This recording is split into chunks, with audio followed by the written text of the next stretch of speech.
Uhekule na waita, uhekule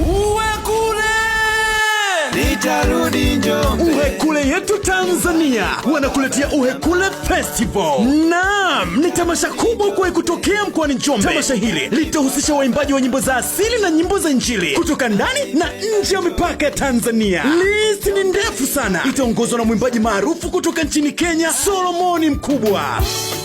Nikasema ilikuwa kijana sasa. Na kutoka ndani ya Tanzania tutakuwa na Upendo Nkone, MC mgeni Anicet Butati, Wihanzi, Jeriko Ndelwa, Tumaini Msoya na wengine wengi watakuwepo. Tamasha hili litafanyika katika viwanja vya serikali ya kijiji Uhekule tarehe 8 mwezi wa 6 mwaka 2025 kuanzia saa 4 kamili asubuhi mpaka saa 6 usiku. Na mgeni rasmi katika tamasha hili ni mkuu wa mkoa wa Njombe, Mheshimiwa Anthony Mtaka, na ataongozana na viongozi wengine kama mkuu wa wilaya wa Nging'ombe ndugu Zakaria Mwansasu, pamoja na mwenyekiti wa halmashauri ya Wanging'ombe Mheshimiwa Agneta Mpangile. Tamasha hili si la kukosa kabisa.